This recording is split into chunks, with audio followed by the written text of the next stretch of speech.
Hi friends, எல்லாருக்கும் வணக்கம். நம்ம ஆல்ரெடி நவம்பர் 14ஆம் தேதி வரைக்கும் கரண்ட் அஃபேர்ஸ் நம்ம அப்டேட் பண்ணியிருப்போம்.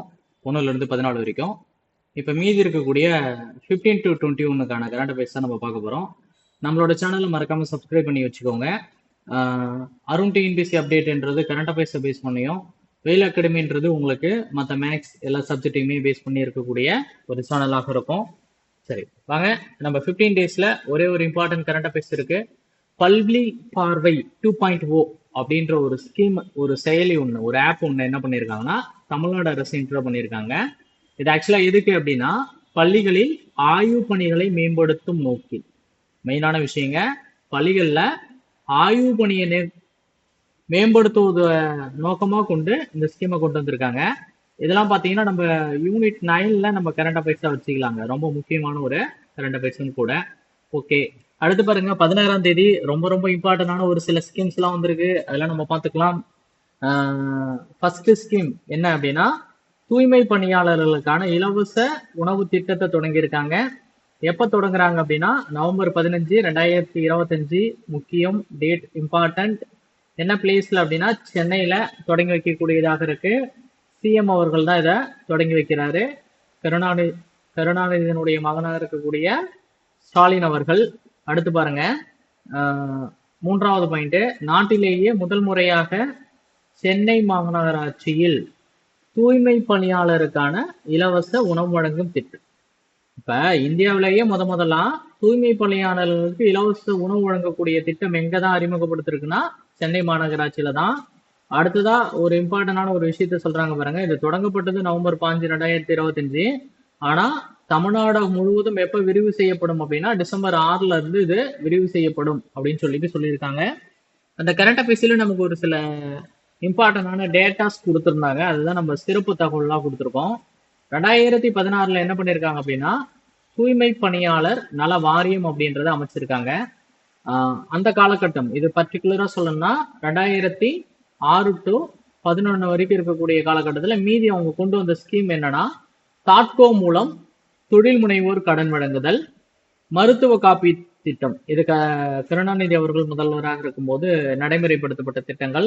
அடுத்து பாருங்க, ரொம்ப இம்பார்ட்டன்டான ஒரு கரண்ட் அஃபேர்ஸ். இது நம்ம கொஸ்டின் பேப்பர்ல எதிர்பார்க்கலாம். பொருளாதார வளர்ச்சி தமிழ்நாட்டுல 11.19% வளர்ச்சியை பெற்று இந்தியாவுக்கே முன்னுதாரணமாக திகழ்கிறது. இதை நான் மறுபடியும் சொல்றேங்க, ரொம்ப முக்கியமான ஒண்ணு. தமிழ்நாடு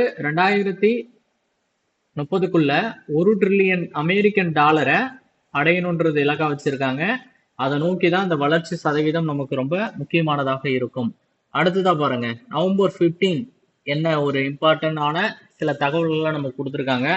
நவம்பர் 15 அப்படின்னு வரப்ப பழங்குடியினருக்கான கௌரவ தினமாக இதை கொண்டாடுறாங்க. என்ன வருஷத்துல இருந்து கொண்டாடுறாங்க அப்படின்னா, 2021ல இருந்து கொண்டாடுறாங்க. அது யாருடைய பிறந்த நாள் அப்படின்னா, பிர்சா முண்டா அவர்களுடைய பிறந்த நாளை கொண்டாடுறாங்க. பிர்சா முண்டா இது 150வது பிறந்த நாளாக இருக்கக்கூடியதாக இருக்குங்க. அது மட்டும் இல்லாம நவம்பர் 15ல இன்னொரு அப்டேட்டும் இருக்கு. ஜார்க்கண்ட் மாநிலம் 25வது மாநிலமாக உதயமான தினமாக இருக்கக்கூடியதாக இருக்கு. அதாவது 25வது நிறுவன தினம். அது தொடங்கி எத்தனை வருஷம் ஆயிடுச்சு?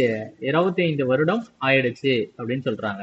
அப்ப தொடங்கப்பட்டது எப்பயா இருக்கும்? 2000 நவம்பர் 15 இருக்கக்கூடியதா இருக்கும். அந்த பாயிண்ட்ஸுமே இருக்கும், நம்ம கீழே பார்க்கலாம் வாங்க.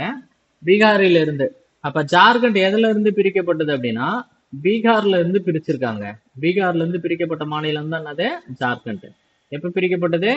2000 நவம்பர் 15. அடுத்து தேசிய பச்சிளம் குழந்தைகள் வாரம், ரொம்ப முக்கியமானதுங்க. நவம்பர் 5ல இருந்து 21 வரைக்கும். இதெல்லாம் மார்க் பண்ணி வச்சுக்கோங்க. ஏன்னா சுகாதாரத்துக்கான நோட்ஸ் எல்லாம் கிடைக்கிறது ரொம்ப கஷ்டங்க. நம்ம கரண்ட் அஃபேர்ஸ்ல அதை பர்ஃபெக்டா எடுத்து நோட் பண்ணி வச்சுக்கணும். அப்புறம் கடைசி நேரத்துல கஷ்டப்பட்டோம், கொஸ்டின் கேட்கறாங்க, ஆன்சர் பண்ண முடியல, கரண்ட் அஃபேர்ஸ் என்ன பண்ணக்கூடாது? வருத்தப்படக்கூடாது. அடுத்து பாருங்க, நவம்பர் 17 இருக்கக்கூடிய இம்பார்ட்டன்டான ஸ்கீம். தேசிய பத்திரிகை தினம் எப்ப அப்படின்னா நவம்பர் 16ஆக இருக்கு. அடுத்து குழந்தைகள் உரிமைக்கான ஐநா சபையின் யுனிசெஃப் தூதராக கீர்த்தி சுரேஷ், நடிகை கீர்த்தி சுரேஷ் அவர்கள் என்ன பண்ணிருக்காங்க? நியமனம் செஞ்சிருக்காங்க. இதை நம்ம டிஎன்பிசியினுடைய வினாவா எதிர்பார்க்கலாம். கீர்த்தி சுரேஷ் சம்பந்தமான கேள்விய கேட்க வாய்ப்புகள் இருக்கு. ஐநா உரிமைகளுக்கான ஐநா பாதுகாப்பு அமைப்பினுடைய யுனிசெஃப் தூதராக இந்தியாவின் சார்பாக அவர் என்ன பண்ணியிருக்காங்க, நியமனம் செஞ்சிருக்காங்க.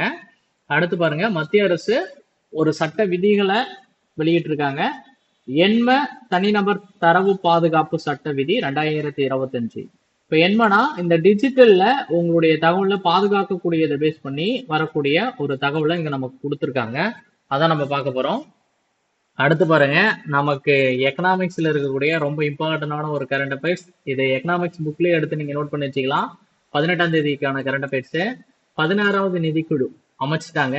எப்ப இதை அமைச்சாங்க அப்படின்னு பாத்தீங்கன்னா 2023 டிசம்பர் 31. இந்த 16வது நிதிக்குழுவினுடைய தலைவர் யாரு அப்படின்னா அரவிந்த் பணக்காரியா. யாரு? அரவிந்த் பணக்காரியா. இது எப்பல இருந்து தொடங்க போகுது அப்படின்னா 2026 நவம்பர் 27 முதல் 2031 டு 32, இந்த 5 ஆண்டு காலம். பொதுவாகவே உங்களுக்கு எத்தனை ஆண்டு காலம்? 5 ஆண்டு காலம். இதை நம்ம கரெக்டா ஞாபகம் வச்சுக்கணும். இந்த தலைவரை யாரு நியமனம் செய்வார் அப்படின்னா குடியரசுத் தலைவர் தாங்க தலைவரை நியமனம் செய்யக்கூடியவரா இருப்பாரு. அது ரொம்ப முக்கியமானது. இந்த கொஸ்டின்ஸ் எல்லாம் நம்ம எக்கனாமிக்ஸ் பாக்குறப்ப இன்னும் இம்பார்ட்டன்ட் கொடுத்து பார்க்கலாம். இப்போதைக்கு ஞாபகம் வச்சுக்கோங்க. இவங்க என்ன பண்றாங்கன்னா தன்னுடைய ரிப்போர்ட்டை கொடுத்துருக்காங்க. எப்ப கொடுத்துருக்காங்க அப்படின்னா 17/11/2025 நவம்பர் 17ஆம் தேதி இந்த ரிப்போர்ட்டை யார்கிட்ட கொடுத்துருப்பாங்க? இங்க இருக்காரு பாத்தீங்களா, நியமனம் செய்யக்கூடிய இந்த குடியரசுத் தலைவர்கிட்ட தாங்க கொடுத்துருப்பாங்க. நிதிக்குழுவை பற்றி குறிப்பிடக்கூடிய ஆர்டிகல் என்ன அப்படின்னா 280ங்க. பைனான்ஸ் கமிஷனை பத்தி சொல்லக்கூடிய ஆர்டிகல் என்னது? 280. அடுத்ததா 18ஆம் தேதியில இருக்கக்கூடிய ரொம்ப ஒரு இம்பார்ட்டன்டான ஒரு கரண்ட் அஃபேர்ஸ் என்ன அப்படின்னா இயற்கை வேளாண் மாநாட்டை பிரதமர் மோடி அவர்கள் என்ன பண்றாருன்னா கோவையில தொடங்கி வைக்கிறாரு. எப்ப தொடங்கி வைக்கிறாருன்னா நவம்பர் 19ல தொடங்கி வைக்கக்கூடியதாக இருக்கு. ஓகேங்களா? சரி, ரைட். அடுத்து பாருங்க, 19ஆம் தேதியோட கரண்ட் அஃபேர்ஸ். இதுல இருக்கிறது எல்லாமே ரொம்ப இம்பார்ட்டன்ட்ங்க. இதை நம்ம மொத்தமாவே கொஸ்டின்ஸ் எதிர்பார்க்கலாம். சரி, ஃபர்ஸ்ட் பாருங்க, நவம்பர் 18 வஉசியினுடைய நினைவு தினம். நல்லா புரிஞ்சுக்கோங்க, நினைவு தினம், பிறந்த தினம் இல்ல, நினைவு தினத்தை தமிழக அரசு என்னவா கொண்டாடுறாங்க அப்படின்னா தியாக திருநாளாக அனுசரிக்கிறாங்க. என்னவா அனுசரிக்கிறாங்க? தியாக திருநாள். ரொம்ப ரொம்ப முக்கியமானது. அவருடைய நினைவு தினத்தை, பிறந்த நாள்னு யாராவது எடுத்துடக்கூடாது, நினைவு தினம். அடுத்து தமிழ்நாடு லோகாயுக்தா அமைப்பு நமக்கு வந்து 2018ல இருந்து ஏற்படுத்தியிருக்காங்க. அதுல நீதித்துறை உறுப்பினர் வந்து ஆளுநர் வந்து நியமனம் செஞ்சிருக்காரு. அந்த நீதித்துறை உறுப்பினர் யாரு அப்படின்னா ஹேமலதா. அவங்க சென்னை உயர்நீதிமன்ற முன்னாள் நீதிபதி. அப்ப முன்னாள் நீதிபதியா நியமனம் செஞ்சிருக்காங்க. இது யாரு நியமனம் செய்வாரு? ஆளுநர் தான் நியமனம் செய்வாரு. அது மட்டும் இல்லாம லோகாயுக்தா அமைப்புல இருக்கக்கூடிய மொத்த உறுப்பினர்ல ஆளுநர் தான் நியமனம் செய்யக்கூடியதாக இருக்கும். இந்த இப்ப நீதிபதி ஒருத்தவங்களை நியமனம் செஞ்சாங்க பாத்தீங்களா, அவங்களுடைய பதவி காலம் என்னன்னா 5 ஆண்டு இருக்கலாம் அல்லது 70 வயசு இருக்கலாம். இதுல எது ஃபர்ஸ்ட் முடியுதோ அதன் மூலயமா அவங்க வெளியே போகக்கூடியதாக இருக்கும். அடுத்து 20ஆம் தேதிக்கான கரண்ட் அஃபேர்ஸ். பிரிட்டன் சாதனையாளர் விருது அப்படின்றது 2025ல அறிவிச்சிருக்காங்க. அதை யாருக்கு அறிவிப்பு செஞ்சிருக்காங்க அப்படின்னா பேராசிரியர் வாஷ் சகஸ்ராமன் அப்படின்னு சொல்லிட்டு இருக்கக்கூடியது. ரொம்ப முக்கியமானதும் கூட. இது மாதிரி வெளிநாட்டுல கொடுக்கக்கூடிய விருதுகளை நமக்கு டிஎன்பிசி கேள்வி எடுத்திருக்காங்க முந்தைய காலங்கள்ல. அப்போ இவர் எங்க பணிபுரிகிறார் அப்படின்னா ஸ்காட்லாந்து நாட்டின் சாக்கா பல்கலைக்கழகத்துல பேராசிரியராக பணிபுரிகிறாரு. இவர் வந்து ஒரு இந்திய வம்சாவளியாக இருக்கக்கூடிய நபரா இருக்காருங்க. அடுத்து ரொம்ப முக்கியமானது, PM கிசான் திட்டத்தின் கீழ் 21வது தவணையை வந்து பிரதமர் மோடி அவர்கள் விடுவிச்சிருக்காரு. இது என்ன அப்படின்னா PM கிசான் திட்டம் எதுக்கு அப்படின்னா விவசாயிகளுக்கான வருஷத்துக்கு 6000 ரூபாய் கொடுக்கக்கூடிய திட்டங்க. மானியம் வழங்கக்கூடிய திட்டம் விவசாயிகளுக்காக. இப்ப 4 மாசத்துக்கு ஒரு என்ன பண்ணுவாங்க அப்படின்னா 2000 விடக்கூடியதாக இருக்கும். அதுல 21வது தவணையை என்ன பண்ணிருக்காரு அப்படின்னா இதை வெளியிட்டிருக்காரு. எங்க கோவையில வேளாண்மை மாநாடு தொடங்குறாரு பாத்தீங்களா, அந்த இடத்துலதான் இந்த செயலையும் செஞ்சதாக இருக்கு. அடுத்து உலக கழிப்பறை தினம் நவம்பர் 19. இதுல நம்ம அதிகமான தினசா பாக்குறோம், அதையுமே நம்ம மார்க் பண்ணி வச்சுக்கோங்க. அடுத்து நவம்பர் 21ஆம் தேதிக்கான கரண்ட் அஃபேர்ஸ். இந்திய சர்வதேச திரைப்பட விழா எப்ப தொடங்குது அப்படின்னு பாத்தீங்கன்னா 20ஆம் தேதி நவம்பர் 20ல தொடங்குது. எங்க நடக்குது அப்படின்னா கோவாவில் நடக்குது. எத்தனையாவது சர்வதேச விழா இந்திய அப்படின்னா 56வதா இருக்கக்கூடியதாக இருக்கு. முக்கியமானதும் கூட. அடுத்து பாருங்க, பீகார் மாநிலத்தினுடைய முதல்வராக நிதிஷ்குமார் மறுபடியும் பதவியேற்கிறாரு. இது எத்தனையாவது முறை அப்படின்னா 10வது முறையாக பதவியேற்கக்கூடியதாக இருக்கு. தொடர்ச்சியாக அதிக ஆண்டுகள் பதவி வகித்ததுல இவர் ரொம்ப முக்கியத்துவம் வாய்ந்தவராக இருக்காரு. அதுல 8th பிளேஸ்ல இருக்கக்கூடியதா இருக்கு இந்திய அளவுல வரப்ப. அதிக ஆண்டுகள் ஆட்சி செய்தவர் முதல்வராக இருந்ததுல. அடுத்து பாருங்க, உச்சநீதிமன்ற தலைமை நீதிபதி அவர் வந்து PR கவாய் அவர்கள் என்ன பண்றாருன்னா இன்றுனா என்னங்க, நவம்பர் 21 அவர் என்ன அது பணி நிறைவு செய்யக்கூடியதாக இருக்கு. அவரு 52வது உச்ச நீதிமன்ற தலைமை நீதிபதியா பதவியேற்றாரு. எப்ப பதவியேற்றாரு அப்படின்னா மே மாசம் 14ஆம் தேதி. அப்ப மே 14ல இருந்து அவருடைய பதவி காலம் என்ன பாருங்க, நவம்பர் 21 இது வரைக்கும் தான் அவருடைய பதவி காலம். இப்ப இவர் போயிட்ட உடனே என்ன பண்ண போறாங்க, 53வது உச்ச நீதிமன்ற தலைமை நீதிபதி வரப்போறாரு. அவர் தான் யாரு, ரொம்ப ரொம்ப முக்கியமான கரண்ட் அஃபேர்ஸ். இவரை தான் நம்ம தெளிவா ஞாபகம் வச்சுக்கணும். அவர் பணி நிறைவை விட இந்த சூரியகாந்த் அப்படின்றவரு எப்ப பதவி ஏற்க இருக்காரு அப்படின்னா நவம்பர் 24. அப்ப பதவி ஏற்கிற டேட்டோடய நம்ம ஞாபகம் வச்சுக்கணும். நவம்பர் 24 53வது உச்ச நீதிமன்ற தலைமை நீதிபதி சூரியகாந்த் அப்படின்றவரு. அடுத்து பாருங்க, இலக்கிய மாமணி விருது அப்படின்ற ஒரு விருதை தமிழக அரசு அறிமுகம் செஞ்சிருக்குங்க. எப்ப அறிமுகம் செஞ்சாங்க அப்படின்னா 2021ல அறிமுகம் செய்யக்கூடியதாக இருக்கு. 2021ல இருந்து தராங்க. இதுவரையில இது 12 பேருக்கு இவங்க கொடுத்துருக்காங்க. 2024ல 3 பேர் கொடுத்துருக்காங்க. ஞானசுந்தரம் அப்படின்றவரு மரபு தமிழுக்காக வழங்கப்பட்டிருக்கு. இவர் சென்னை பகுதியை சார்ந்தவர்.